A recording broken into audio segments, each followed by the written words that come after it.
কিয়ামতের দিন ময়দানে কথাই কথা চলে আসে, ময়দানে মাহশারের দিন কেউ কাউকে একটা নিকে 3 জায়গা কেউ কাউকে চিনবে না। কোথায় বলেন তো? নাম্বার 1, নিক্তি পাল্লা, মিজানের যে পাল্লা, এটা নিক্তি পাল্লা। এই পাল্লাতে যখন আমলনামা মাফ করা হবে না, কেউ কাউরে চিনবে না। চিনবে? আল্লাহ তাআলা বলেন ইয়াউমা ইয়াফিরুল মারউ মিন আখি। ওখান থেকে আলোচনা চলে আসলো, একটা নেকি কেউ কাউরে দিবে না। আজকে যদি কারো ভাই ভাইকে যদি মারে, মনে করেন আমাকে অন্য কোনো ব্যক্তি মেরেছে, আমার ভাইয়ের কানে যদি যায়, তাহলে আমার ভাই আগে তাকে মারবে, তারপরে কথা শুনবে। কি এদিকে কি করে? আগে শুনেন, আগে মারে। তুই আমার ভাইকে মারলি কেন? অপরাধ যদি করে থাকতো তাহলে আমাকে আগে বলতি। ইয়াউমা ইয়াফিরুল মারউ মিন আখি, সেদিন ভাই তার ভাইয়ের কাছ থেকে দৌড় দিবে। ওয়া উম্মিহি ওয়া আবি, সেদিন তার মা বাবা বলবে আমার কোনো একটা নেকির জন্য যখন যাবে, মা বলবে আমার কোনো সন্তান নাই, দুনিয়ার জিন্দেগিতে আমার তো বিয়ে হয় নাই। অথচ যে মা সন্তানের জন্য 10 মাস 10 দিন কষ্ট করলো, বর্ণনা যদি মায়ের দিতে যায়, বর্ণনা আলোচনা শেষ হয়ে যাবে। আলোচনা এই মায়ের বর্ণনা দিতে যে, মায়ের কথা বলতে যে আলোচনা শেষ হওয়ার আগে সময় শেষ হয়ে যাবে। কথা কোন ঠিক কিনা? মা চিনবে না তার সন্তানকে। ও উম্মিহি ও আবি, তার পিতা তার সন্তানকে চিনবে না। অথচ এই যে এখানে উস্তাদ যারা আছে, সকলের বাড়িকে এক জায়গাতে? বলেন বলেন, এক জায়গায়? কেউ কারো ফ্যামিলি ছেড়ে তারা এখানে এসে আপনাদেরকে, এই ছাত্রদেরকে শিক্ষা গ্রহণ করাচ্ছে। তাহলে তাদের ছেলের জন্য আজকে যদি ছেলের কিছু হয়, ওর কানে আসতে দেরি বাবার, বাবা কিন্তু থাকবে? নিজের তাজা রক্ত। অনেক বাবা আছে, এই সত্য কথা বলবেন, অনেক বাবা আছে সন্তানের অসুখ হয়েছে, তাহলে অসুখ দেখাতে যে তার জমি জামা সব শেষ করছে, এরকম বাবা? সেদিন বাবাও চিনবে না আমার সন্তান নেই। ওয়া উম্মিহি ওয়া আবি ওয়া সাহিবাতিহি ওয়া বানি। মুসলমান মায়ের সন্তান আজকে সন্তানের জন্য, বিবি বাল বাচ্চার জন্য কত কষ্ট করি। নিজের যেটা পছন্দ হয় সেটা না নিয়ে স্ত্রীর জন্য বর্ধমান বাজার থেকে সেটা স্ত্রীর জন্য নিয়ে আসেন, করেন কিনা? অনেক সময় মন চাইছে, ঈদের সময় মন চাইছে একটা ভালো জিনিস নেওয়ার, কিন্তু আপনার ইচ্ছা হলে আপনি নেন নাই, আপনার স্ত্রীর জন্য নিয়েছেন। কথা বলেন? নিজের মন চাইছে একটু ভালো কিছু খাবার খাইতে, অথবা এখান থেকে 2-3 কিলো রাস্তা যাওয়া লাগবে, পায়ে হেঁটে গিয়েছেন, 5 টাকা বা 10 টাকা ভাড়া লাগবে, সেটা না দিয়ে সন্তানদেরকে জিনিস কিনে দিয়েছে। সেদিন আপনার বিবি বা আপনার সন্তান, আপনার বিবি আপনারা চিনবে না, বলবেন না আমার বিয়ে হয় নাই, সন্তানকে কেউ নাকি দিবে না। সেই সময়টা মিজানের পাল্লা। 2 নাম্বার ফুলসিরাত। 3 নাম্বার, যেদিন আমল নামা তার হাতে দেওয়া হবে, কেউ কাউরে চিনবে না 3 সময়। তাহলে সুবহানাল্লাহ বলতে এত কৃপণতা কেন? আপনি একটু চিন্তা করুন, আপনার মতো আমার মতো মানুষ কথা বলতে পারে না, আছে না? আছে না? আছে না? তাহলে আল্লাহ আপনাকে জবান দিয়েছে, সে জবান দিয়ে কথা বলার দরকার আছে না নাই? আত্মসমর্পণকারী আপনি আমি আত্মসমর্পণ যদি করে, আল্লাহ তাআলা বলেন ইয়া আইয়ুহাল্লাযীনা আমানু দুখুলু ফিস-সিলমি কাফা, ওহে যারা ঈমানের দাবিদার, নিজেকে মুমিন দাবি করো, ঈমানদার দাবি করো, উদখুলু প্রবেশ করো, ফিস-সিলমি কাফা, ইসলামের ভিতরে। বললেন কে? সবাই তো ঈমানদার দাবি করি। এখন যদি ইসলামের ভিতরে প্রবেশ করেন, তাহলে আমরা ফজরে যে নামাজ পড়লাম, বাইরের মুসল্লি তো দেখতেই পেলাম না, বলে কই বাইরের মুসল্লি তো নাই। কোথায় পড়লেন নামাজ? ফজরের নামাজে দেখলাম না, যোহর আসর মাগরিব এশাতে মুসল্লি দেখলাম না। অথচ আপনি আল্লাহকে বলেন ইয়াকা না'বুদু ওয়া ইয়াকা নাস্তাঈন, জুমার সালাত যেদিন আদায় করেন আপনি বলেন আল্লাহ আমি আপনার ইবাদত করি, তার মানে আপনি মিথ্যা কথা বললেন, আপনি মুনাফিক কথা বলেন। কারণ জুমা পড়লেন, আসর নাই, যোহর নাই, মাগরিব নাই, আবার পরে জুমাতে, তাহলে আপনি কি আল্লাহর সাথে ধোঁকা দিলেন না, মুনাফিকি করলেন না? তাহলে আমাদের আত্মসমর্পণ করা লাগবে। আপনারা যারা খাবার খান, খাইলে কি অর্ধেকটা খান না পুরাটা? বাথরুমে গেলে কাজকে অর্ধেক করেন না অর্ধেক রেখে পরে করব? পুরাই করেন। বাথরুমে গেলেও পুরাটা, খাইলেও পুরাটা, মশারির মধ্যে গেলে মনে হয় অর্ধেক ঢুকায় রাখেন, মশারির মধ্যে আর অর্ধেক বাইরে থাকে। অর্ধেক যদি বাইরে থাকে, মশারি আপনার মানে মশা আপনাকে হাল খাতা করে ফেলবে। আল্লাহ বললেন ইসলামের ভিতর পরিপূর্ণরূপে প্রবেশ করো, হোক সে পুরুষ হোক সে নারী। আর আপনি যদি ইসলামের ভিতর পরিপূর্ণরূপে প্রবেশ যদি আত্মসমর্পণ করতে না পারেন, তাহলে আল্লাহর জাহান্নামে যাওয়ার জন্য আল্লাহ জাহান্নাম তৈরি করে রেখেছে। কথা বলেন ঠিক কিনা? আল্লাহর বিধান মেনে নেওয়া লাগবে, আত্মসমর্পণ করা লাগবে। আত্মসমর্পণ করে আল্লাহ যা কিছু নাজিল করেছে, আল্লাহ যা বলেছে, যে বিধানগুলো দিয়েছে, এই সকল বিধানগুলো বিনা চিত্তে, বিনা কথায়, বিনা দম মানে বিনা নিজের আতঙ্ক, নিজের ভিতরে আফসোস ছাড়াই সকল কিছু মেনে নেওয়া লাগবে। কথা বল ঠিক কিনা?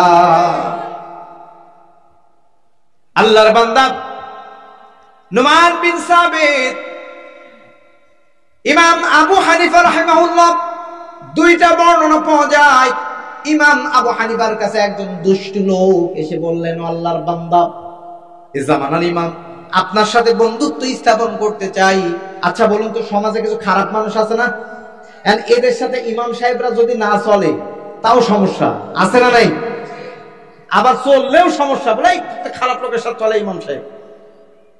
ইমাম সাহেব আপনার সাথে বন্ধুত্ব স্থাপন করতে চায়।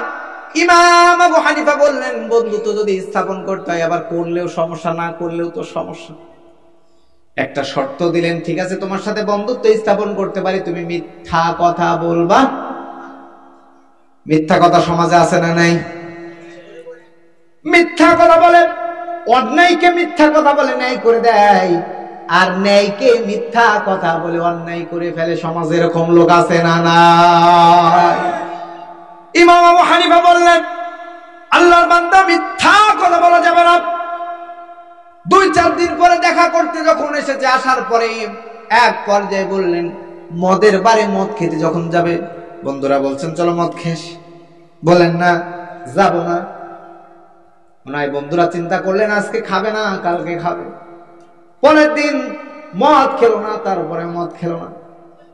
বন্ধুদেরকে বলছে, বন্ধুরে, ইমাম আবু হানিফাকে শর্ত, তার সাথে বন্ধুত্ব স্থাপন করার শর্ত দিয়েছিলাম যে আমি মিথ্যা কথা বলবো না। যদি মদ খেয়ে তার সামনে যদি যাই, তার সামনে না আমি মিথ্যা কথা বললাম, কিন্তু আলেম তার সামনে হাজারো ছাত্র, তার সামনে অনেক ছাত্র বসে থাকে, তাদের সামনে কিভাবে মিথ্যা কথা বলবো? আল্লাহর বান্দা মিথ্যা কথা বলার ভয়ে তিনি মদ খারাপিয়াত গুলো ছেড়ে দিলেন। কিন্তু একটা কথা মনে করে রাখবেন, মানুষের যদি খারাপ কোনো কিছু যদি থাকে, সেটা যদি ছেড়ে দেয়, তার এই মুখের মধ্যে আল্লাহ তাআলা একটা নূরের ভাব তৈরি করে দেয়। কথা বলেন ঠিক না? আল্লাহর বান্দা যখন নুমান বিন সাবিতের সামনে গিয়েছে, ইমাম আবু হানিফা বুঝতে বাকি থাকলো না, বললেন, বান্দা তুমি, আল্লাহর বান্দা, তুমি কি মদ খাও নাই? বলতে দেরি, বললেন আমি মদ খাই নাই। বুকে যখন জড়ায় নিয়েছে, আল্লাহর বান্দা বলছেন, যদি একটা মিথ্যা কথা ছাড়ার জন্য যদি নুমান বিন সাবিত এ জামানার ইমাম আবু হানিফার বুকটা যদি মিলতে পারে, তাহলে যদি সারা জীবন মিথ্যা কথা ছেড়ে দিয়ে ইসলামের উপর অবিচল অটল থেকে যদি চলতে পারি, ময়দানে মাহশারের দিন আল্লাহর নবীর সাথে সাক্ষাৎ হবে। কথা বলেন ঠিক কিনা? নবীর মাদ্রাসা তাইফের ময়দানে ভালো করে আত্মসমর্পণ আমাদেরকে করা লাগবে। নবীর মাদ্রাসা তাইফের ময়দানে আল্লাহ রাসূল দাওয়াত দিতে গেলেন, এটা কি একটা দাওয়াতি কাজ না? কথা বলেন, এটা দাওয়াতি কাজ না?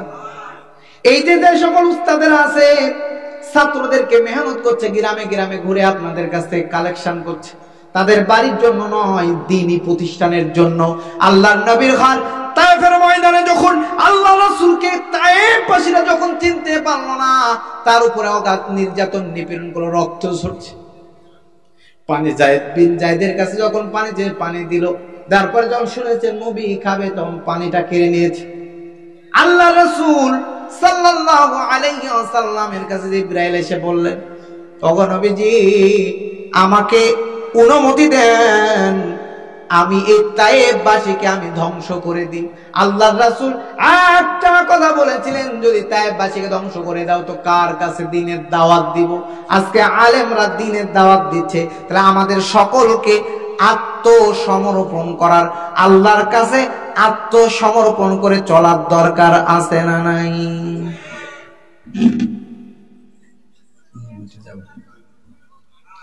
দুই নাম্বার, ওয়াল মুমিনিনা ওয়াল মুমিনাত, খালি পুরুষদের জন্য নয়, আত্মসমর্পণ করলে মহিলাদেরকে আত্মসমর্পণ করা লাগবে।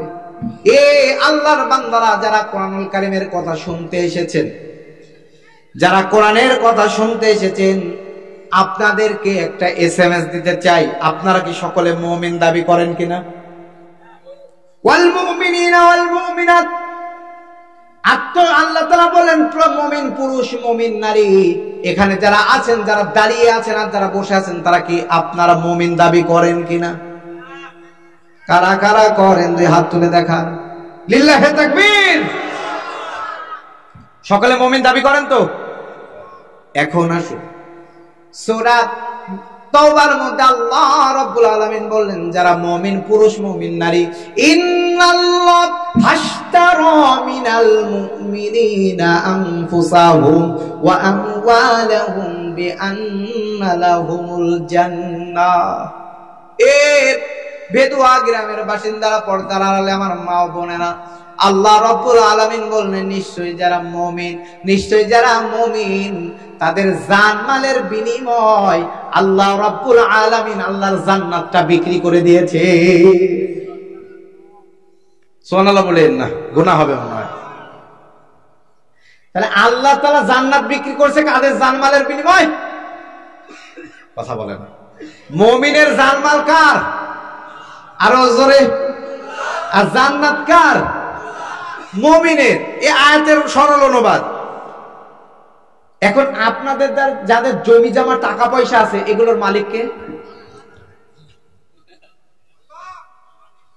এই শুনুন, এগুলোর মালিক কে? অবশ্যই আল্লাহ।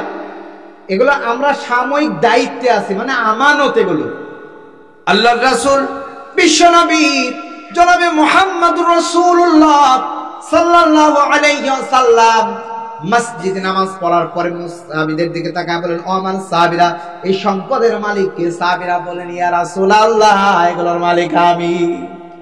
কি আমি না? এই ফোনটা আমার না, আপনার?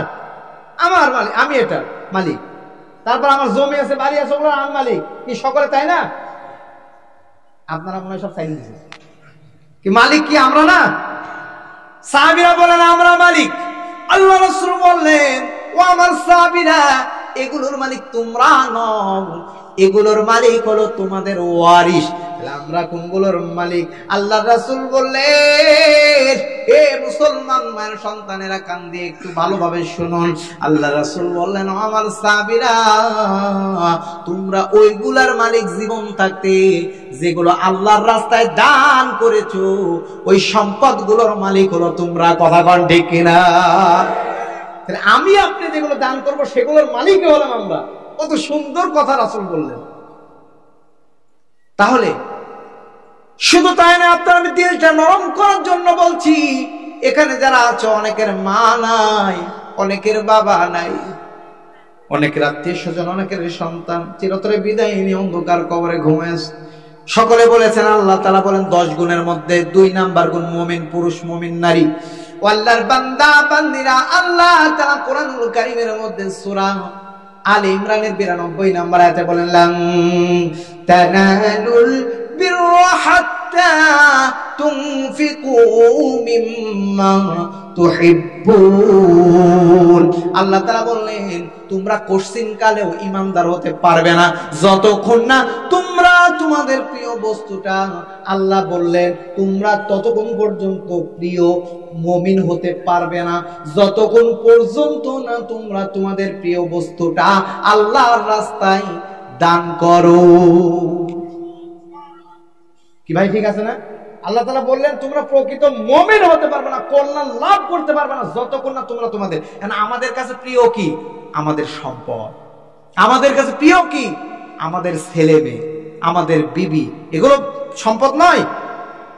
আল্লাহ তাআলা বললেন, এই আয়াত যখন নাযিল হয়, হযরত আবু তালহা রাদিয়াল্লাহু তাআলা আনহু আল্লাহ রাসূলকে বলছেন, ওগো নবীজি, আমার বাইরুহা নামক একটি মসজিদের নববীর সামনে বাগান রয়েছে, মিষ্টি পানি রয়েছে, এত সুন্দর বাগান।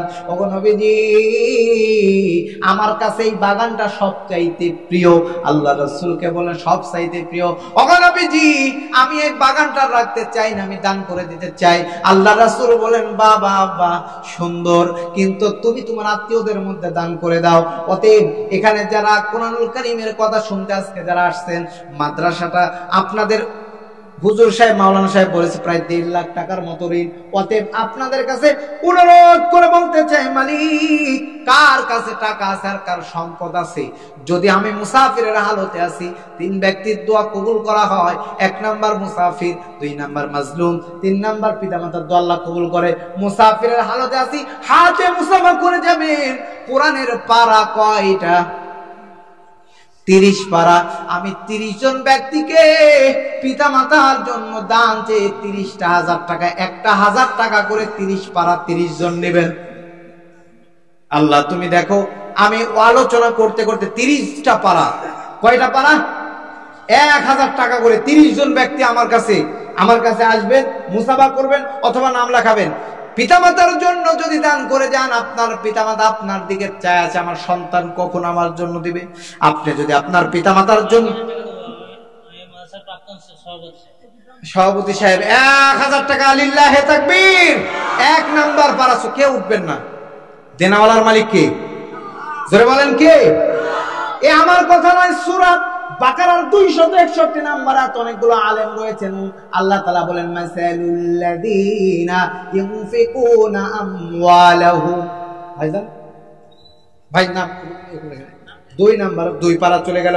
আর 28টা পারা, 28 পারা কোন দেখতে চাই বা আমি দেখতে চাই কোন সৌভাগ্যবান ব্যক্তি। আল্লাহ তাআলা বললেন, মাসালুল লাযিনা ইউনফিকুনা আমওয়ালাহুম ফি সাবিলিল্লাহ। মা বোনদের মধ্য থেকে দান চাই। সেই সময় তাবুক যুদ্ধের সময় নাকের ফুল, কানের দুল, গলার মালা সহ প্রায় 1.5 মণের মতো স্বর্ণ দিয়েছিল। আল্লাহর বান্দা